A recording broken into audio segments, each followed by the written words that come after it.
Welcome back to the Irons United YouTube channel. We have just witnessed a bit of a crap quarter-final League Cup. That's West Ham out of the League Cup. That's our dream of one of the cups, and going to Wembley, gone for another season. We still have the FA Cup and we still have the Premier League to win with our current form. But yeah, unfortunately, not a great game tonight from both ends, from Arsenal, from West Ham. But at the end of the day, I suppose Arsenal have progressed through to the next round, which is semi-final. I'm joined by Matt. Matt, thoughts on just whatever? I think, like you said, it was a drab game. I'm not sure if either team really wanted it, to be honest. I mean, we made 6 changes, they made 11. Yeah. It was really like, you could tell it was really disjointed because of the changes teams have made. But, I mean, I want to say, like, I don't know. It was like it was more defensive than the game in the league last week. Like, we offered, like, at least in the game last week, you knew we could do something on the counter. But, I mean, we just offered nothing up front at all, and we were just getting deeper and deeper. Yeah, I mean, team selection, let's just go through it. We knew that Hart was starting because we knew that David Moyes had announced that. It just seems to be. I don't know what it is. Like, I mean, we may as well just go straight into it. Well, no, we won't. We'll wait for it. But so Joe Hart was in the side. Then we had Ogbonna. Reid came back into selection, and then James Collins with a back three, with Masuaku and Cresswell playing the wing back roles. Then we had Rice, Obiang, and it was nice to see Quina come in and get a start. A youthful player. We've been crying out for a lot of youth players to come in, so it was nice to see. And then we had Hernandez and Ayew kind of up top, kind of whatever they were doing up the top. But yeah, what was your thoughts on the team selection, Matt? You said something to me before we started on this. Yeah, it didn't fill me with confidence. Obviously, the kids. It's good. It was good the kids got a chance. Like we said, Rice and Quina were in the team. Yeah. That was positive. I mean, the defense. I mean, I think before the game started, we were all texting each other like, what was the formation? Because we had 2 left backs in the team, no right back, like 4 centre backs, and you just couldn't work out how we were going to line up. I felt sorry for Cresswell. I think he done all right, but he's not a right back. You could see that. That's the biggest thing for me, right? I think if we're going to play in these games and do what we've done tonight, I don't really understand why we've done what we've done tonight.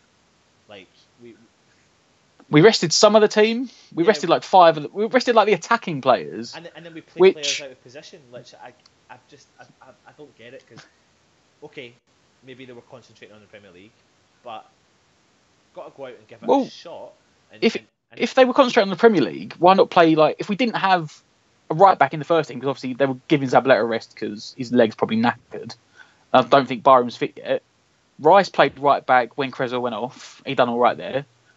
But I mean, I have to admit, I'm not up to date on the under-21 squad. I know some of the bigger names, but I don't know all the players. Yeah. But we must have right backs in the under-21 squad. So surely we'd been better off playing the under-21 right back, because now neither Cresswell or Masuaku's had a rest again. They're 2 that have been bombing for the last 4 or 5 games. And Masuaku just played another 90 minutes. Do you think? And Cresswell just played another like 75 minutes. Do you think he's used tonight's game to give players an opportunity to have game time to get match fitness up? And if you're talking about players like Sacco, Carroll, Hernandez. Yeah, I mean, Hernandez got to run out. Ayew got to run out. Reid got to run out. Collins had another game, which is good because he's only just back from injury as well. I mean, was Antonio on the bench? I didn't see him anywhere near the squad today. So I don't know if he just got completely rested. Yeah. But like, I get swapping players around, but like the fullbacks, for me, like if you had, especially as he played Ogbonna, Collins and Reid, I would have played the 2 kids at fullback. Yeah. I don't see why we didn't. Like, there was no harm done. Arsenal's whole bench was kids. I just worry. Like that was what they were doing. Yeah, and you've seen with all the players coming on, every single minute we were like, who's that? Who's that? Who's that? Except for the one player, and even to be honest, when they said he used to be at West Ham's youth, I was like, who? Yeah, exactly. That's why I texted the guys. I was like, who's this guy? Like, yeah. But it does worry me ever so slightly, and I'm not going to get carried away, but I just don't like the fact that we play on momentum, and we come into a game like that, and you get a player who's playing on form, of such as Aaron Cresswell, and then he kind of plays out of... I don't think he did a bad game. I don't think he had a bad game. But he played out of position. His momentum wasn't high, so they'll feel slightly deflated after the game today. It was almost like David Moyes tried it as like a pre-season game. and he was what I tempted said, to. He was looking to like what players can do what. I'm not interested in the cup. Which, in all fairness, I mean, maybe one of the big teams would drop out, but I mean, it was pretty much the top four was going to beat the semis if they all go through. Yeah. And if we got to the semis, I mean, maybe that's what he was thinking because we're not out of the danger yet. We're 15th. Yeah. Maybe Moyes is thinking I haven't got the squad because like we haven't. Like I just said there, we had two left backs and they both had to play again, so neither of them had a rest. No, we didn't have a spare right back, so maybe Moyes is just thinking I can't afford to play the semi-finals. I get that. I don't know if I do get it because we're desperate for a cup. Like we're West. I mean, let's be honest. I'd rather do what he did today, and I mean, we lost 1-0 and it was a drab game, but I mean, Arsenal didn't play well either. I'd rather he do that than like get to the semis and go, oh crap, we've just lost like 3 players injured, and he does like a Sam Allardyce and chucks out the youth team, and we get spanked like 10-0. By Nottingham Forest. Yeah, exactly. Yeah, do you know what I mean? He did that game, didn't he? I'd rather that. I know, but your quarterfinals of a cup competition. There is frustrations there. I kind of get it, but there's frustrations there. I can't help it. I want us. I mean, don't be wrong. I'd have loved to have the cup run. So much. Yeah, I'd love it, but I can kind of see. Yeah. I mean, he did make a lot of changes. He gave players an opportunity to get fit. Like he gave Quino a run, which I don't. We were saying in the chat, is that an opportunity for him to earn this contract he wants, or is that just trying to get his price up before Liverpool come in for him in January? Yeah. Because that's all you read about is that Liverpool want him, and that he wants a new contract. West Ham won't give it to him because he wants 25 grand a week, and that was his first appearance outside like Europa League games. Well, perfect timing. First 15 minutes, I thought he had quite a decent game. I thought he had the ball well. I thought he kind of distributed the ball well. He was looking up. He was looking for the passes. If he had to go back, he had to go back. He was playing it safe. A couple of times, the ball looked quite good on the ball. But to be honest, out with that was really the only kind of positive in the first 15 or 20 minutes because for me Arsenal just dominated the first 20 minutes. I think we just ran around kind of chasing the ball. They kept the ball, What's your thought? I think that was most of the play for the game. Well, yeah, but I'm just. We came out really. For like the first 15 minutes, and I think Arsenal knew they were like if we can contain them for the first 15 minutes, then they dominate the game because that is Arsenal's game. It was I said to you and the guys in the chat, it was much like the game last week. Where Arsenal just had the ball and we were looking at the counter. Yeah. But I don't know. Like obviously, last week's game we had Antonio and Arnautovic up front. Both are big guys. Both are good in the air. Both can run the channels. Yeah. Except this game we went with Ayew and Hernandez up front, and Hernandez got nothing off the back four tonight. He got absolutely nothing. And he didn't. And I mean, during the game, sometimes we were all kind of sitting chatting away, and I seen some comments on social media, and people were kind of saying things like. I've been kind of let down by Chicharito. Like, shut up! Like, you can't be let down by this guy. He wasn't going to be able to do anything in that game. There was nothing he could do because there was no room for him to play off. Absolutely. Because Ayew, like Hernandez doesn't have to be involved in the play. Hernandez can pick up a chance and he'll have a go. Whereas I think Ayew's player needs to be involved in the play. The more he feels in the play, the more better he plays. Yeah. So Ayew was dropping deeper and deeper and deeper to try and get involved in the play. So then when we were playing it long, trying to get some breathing space, it was 2 centre-backs against Hernandez, and he was just coming straight back again. To be honest, I just hope that, and what I think is going to happen is that Hernandez has had some game time tonight, and he's going to get unleashed on Saturday. But then we were discussing this beforehand, and we'll talk about this in the preview for the Newcastle game, but I think he'll get unleashed alongside Arnautovic, but then we realised Lanzini's going to be missing, so we'll see what happens with that. But let's move into the game, and then on the 38th minute, a ball came in from Kolasinac, is that his name? Yeah. Ball in, Walcott, unmarked, 10 yards out, 12 yards out at the penalty box. Should have scored. Yeah, diving header, to be fair, if we give him the benefit of the doubt, it was a diving He didn't need to head it though, did he? This is the thing. I get, because Arsenal fans... Arsenal fans always get frustrated. I know some Arsenal fans, they always get frustrated. They don't know what Walcott's role is. Because Wenger plays him on the wing and he says, no, I'm a striker. But then you see that chance today, he didn't even need to head the ball. Like, he literally had the entire box to himself. I think, like, Ginger and Reed were on the edge of the 6-yard box on the opposite side of the opposite side of the goal. Yeah. And he had, like, the entire back goal to himself. I think Masuaku had been caught out and he was, like, 20 yards out still. He could have had, like, 2 touches and scored. Yeah. And Walcott just panicked and headed it. He did. And it went completely wide, and I think it saved the West Ham defence. Because, to be honest, Arsenal were breaking down us as a team. They weren't penetrating in the first half, but they were passing the ball, keeping the ball, and just couldn't penetrate at all. I mean, I'm trying to remember what.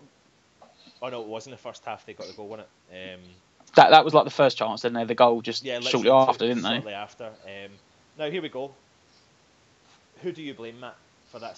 See, we're arguing over this. I think, first of all, the defenders should deal with it. They should.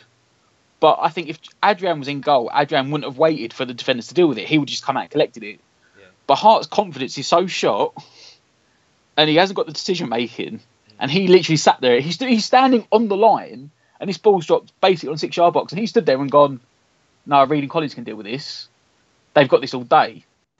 And the second that I don't know how, between the three of them, between Collins, Reed, and Welbeck, it bounced on the floor between the three of them, and it just sat up for Welbeck 6 yards out. And at that point, like, Hart's, tied his own noose. He was knackered. He's not going to do anything. He had to gamble at that point for Welbeck to miss it.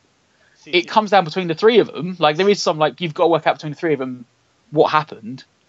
But for me, any other goalkeeper would have come and collected it. It was deep enough in the box, and it wasn't like it was whipped in, because he got whipped in and then headed back across goal.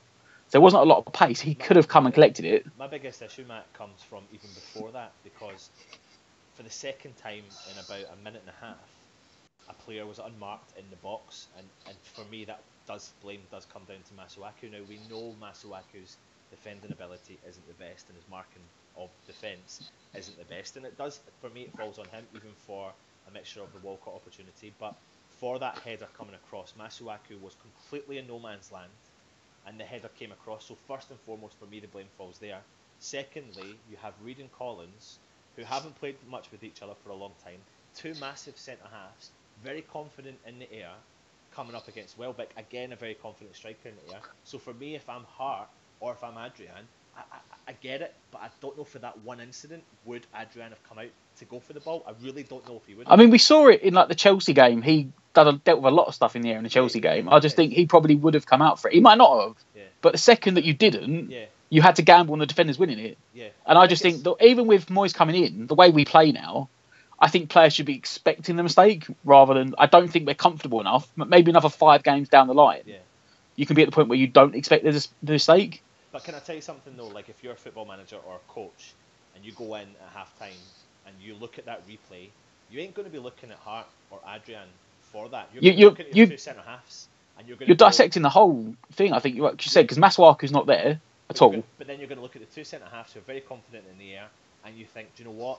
The two of you have gone for that. There's been no communication.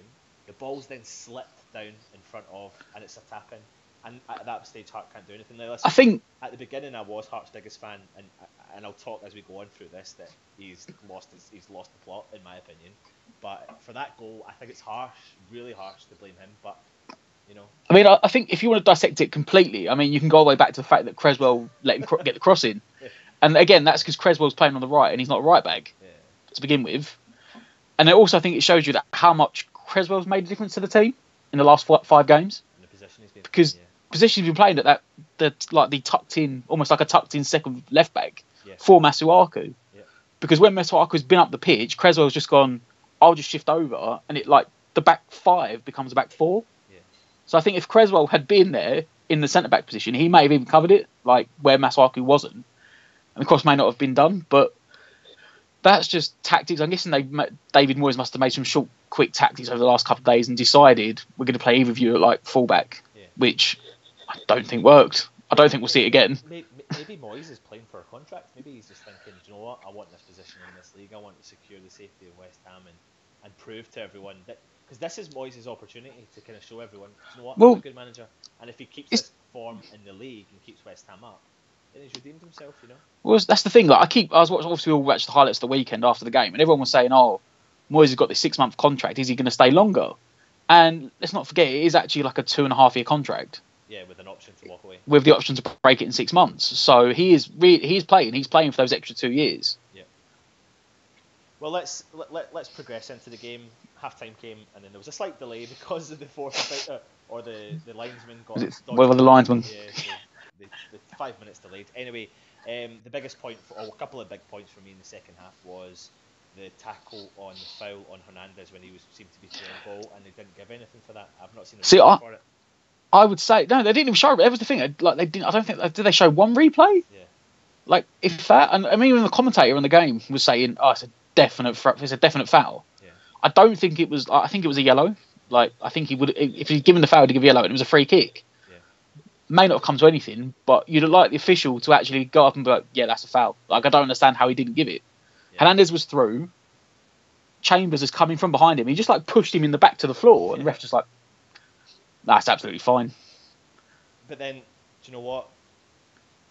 We never got it. We don't get much decisions, so that's why I felt. Oh, if we do get them, they get too much bans. So. Yeah, that's what I was going to say. Maybe I didn't feel so guilty about Lanzini at the end. But one thing I will say is, Masuaku, when he gets the ball to his feet and he gets on the run, like it's different gravy, and it's nice to see. It really is nice to see, in my opinion. It's worrying to see because, because David Moyes only. But they said David Moyes has been here 8 games now. Yeah. Like including the game today. This was his 8th game. And it only took David Moyes 3-4 games. Yeah. Was it the Chelsea game, the first game they played on the left wing? Yep. And we had Chelsea, Arsenal, Stoke. I think it might have been the Man City game. I think they might have played left wing. It might have been the Man City game. It was the first game because that was when we went to the 5 at the back. So it literally took David Moyes 3 games to work out. This guy is quality on the ball. He can run. He goes past people. He's got the feet. Bilic had him for 18 months and did nothing with him. Like even though this season, the Tottenham game and what was the other game? He came off the bench 2 games running and got 2 assists, didn't he? Mm-hmm. Was it the Swansea game? We won 1-0. He got the assist. Was he not dropped then? He was kind of he was like he was the backup left back, and then it was just we were getting desperate, and he was like, "Oh, I need a left footer to put crosses in the box." Because obviously this is when Arnautovic wasn't playing well. Obviously, this when no one was playing well. Arnautovic was not even the same player, and Bilic went, "Oh, just chuck Masuaku on," and he got 2 assists in 2 games, and he just disappeared again. Yeah. And Moyes has come in, so I'm just worried. It worries me, like what Bilic saw on the pitch that he didn't see this in Masuaku. Yeah, of course. Like for the last 18 months, but he has been one of the. I think maybe behind Arnautovic, he's been the best player since Moyes has come in. Yeah, I mean. We've got to give him plaudits. It's exciting to see. It's something we've not seen for a while. A player with that ability, a player that we didn't expect to have that ability, come in and be able to run at players. And to be honest, he looks like he does cause a little bit of havoc for the opposition. Again, moving on, we've seen a double substitution. We've seen Creswell and Hernandez come off for Carroll and Sacco. What was your thinking behind that? I think he was just trying to. I think at that point he thought we're 1-0 down. There's still like 15 minutes, or whatever it was to go. Let's just go for it. Yeah, absolutely. He chucked some players up front. And I think there was literally, I mean, who was up front? We had Carroll, Sacco, Ayew. He had 4 centre forwards on the pitch. Ayew was playing like. Well, didn't he? He had Ayew was playing in the middle of in the end, he was playing in the middle of a midfield 2. Yeah. Which is just ridiculous. You might as well have just, I don't know, put Reed to right back and put Rice in the middle. Like, because the game was just passing him by. Ayew's he's not a centre mid. The game was just going. He was just watching it go either side of him. Let's go on to Joe Hart. Let's go into a big talking point here. Joe Hart came out for a tackle in the second half that gave Arsenal a free kick. He got a yellow card. Oh my god! It was literally like that. It was literally like that. The other side, it was a penalty. What is it? What's happened? What has happened with Mr. Joe Hart? Well, I think we were saying in the chat, weren't we? It's almost like when they brought in Bravo for Hart and he sent Hart out on loan, it just killed him. Yeah.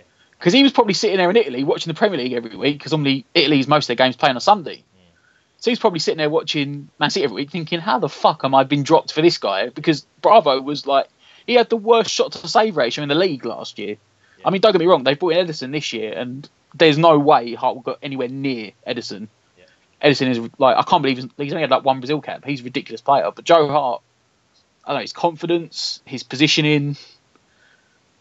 You could hear him. The thing is, you could hear him in the game shouting at people. So it's not communication. But then still at the same time, it's almost like, do they just ignore him now, defenders? Like they just don't, like, they've got so little confidence in Joe Hart that they don't respect what he's saying. Yeah. In the second half at one point, Arsenal had a free kick, and so I think something was going on. So the free kick took like a minute to get going, and the entire minute, Joe Hart was just shouting at Declan Rice, "I want 3 in the wall." Yeah. And literally, as they're about to take the free kick, I think Hernandez and Ayew joined the wall to make it a 3. And I could hear it. You can hear it on the TV. So like, if they can't hear it, they either can't hear it or they're just ignoring him. They just like not listening to him. I don't know what it is. Like, when Adrian does play and goal, I mean, when Hart started, when we signed Hart, I was delighted. I'm not going to lie, I was delighted. I was a fan. I do believe that he had a hard start because I do believe the defence were not organised, etc., left, right, centre.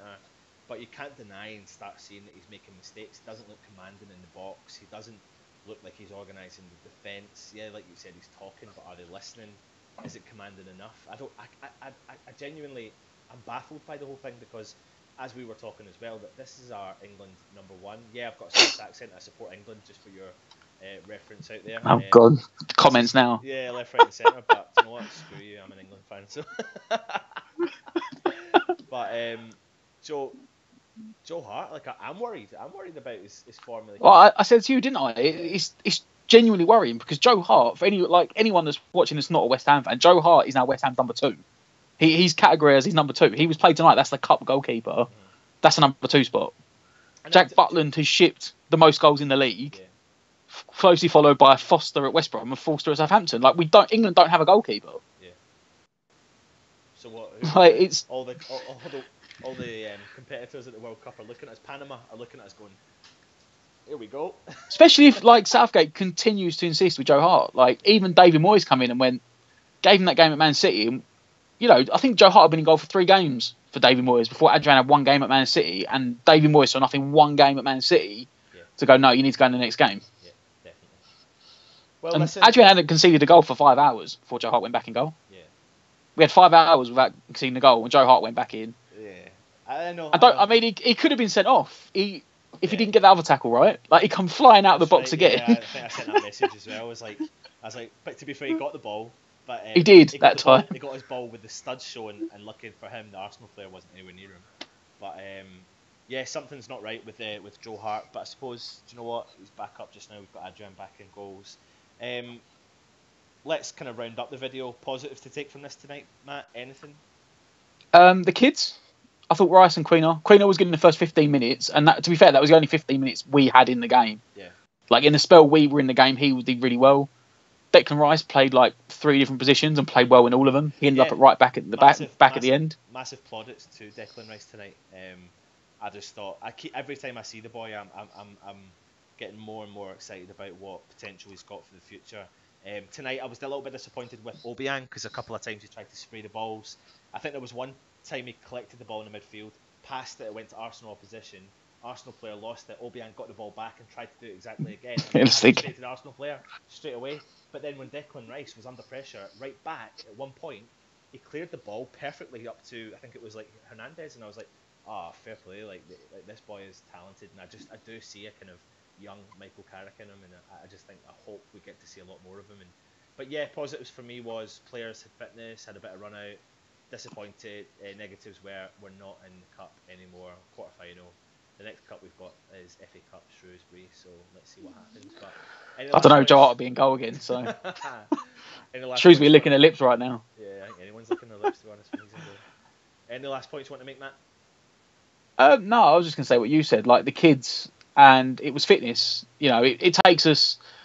It's all like I looked at it as it was a one-off, and it's not really affecting. But you worry, like, is that going to affect the confidence now going into the weekend? Yeah.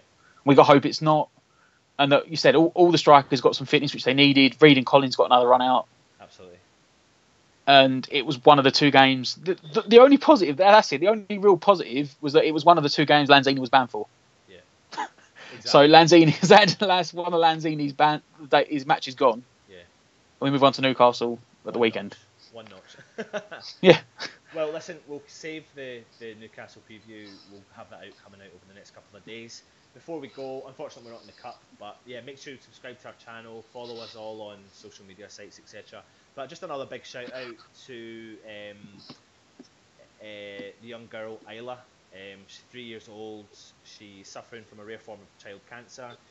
So we're just looking to try and raise the awareness and try and help out her family. We're trying to send her to America to get some medication that can hopefully help with her situation. So you just need to go onto Twitter and you need to go to the tagline at Isla, ISLAS fight, and then there's a link to be able to start donating some money. We just recently gave away with an auction our signed 17-18 squad signed strip with that certificate of authenticity. I can't even say the word. That word. Authenticity. Yeah, that's the one. And one of the West Ham fans have bid for it, £350, which has all gone into the Just Giving account, and we also got gifted £87 for it. So it's a massive amount of money. So please, West Ham fans, please, any fans in the world, just get in, donate, and try and help out as much as we possibly can. We are Irons United. Come on, you Irons. Come on, you Irons.